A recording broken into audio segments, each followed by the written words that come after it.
it's really a tie between talent and will. You know, I have seen gifted artists that are lethargic with respect to, if their audience is 46 people, they're happy. And there's a place and a great respect for that. So that's an artist with all talent and no will, in my view. So I think the combination, and I don't mean blind ambition when I say will.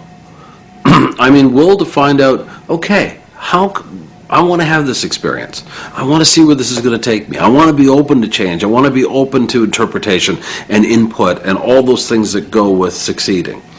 So I really do think it's an even split. You know, if the core gift is not there, all the will in the world can't do a thing.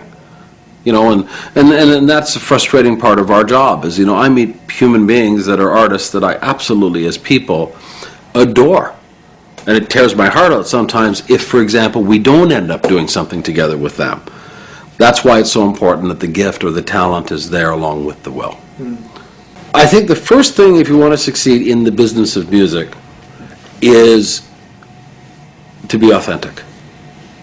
If you don't really feel it, and if it looks like a business where people make lots of money and have fancy cars and big houses and that's your reason, it's not the right one.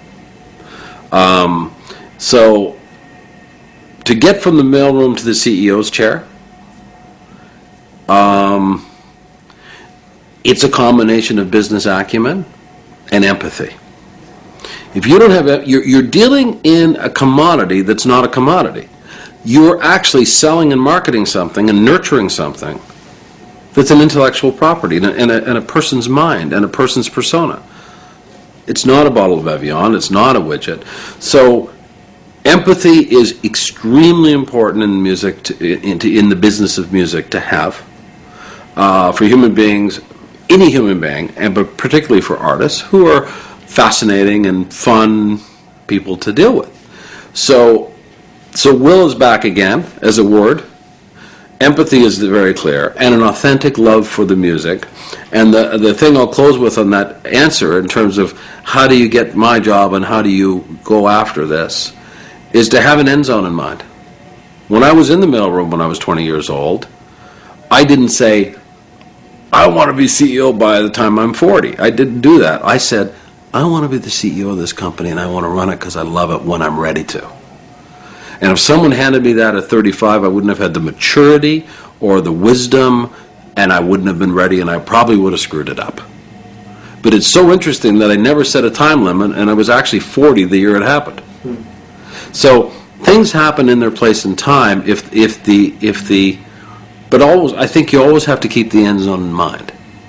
You know, along the way, chapters will happen.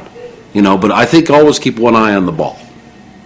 I am so happy I'm making a career in music because I'm in touch with the fact that I wasn't good enough as a musician to be a rock star. So can I touch, feel, and be connected with music in my life every day? Can I bring the gift of that to my 4 kids and to my wife, and my gift of enthusiasm and love for this? And is it important to me that they see that in their father? Unbelievably so. I mean, how blessed is that?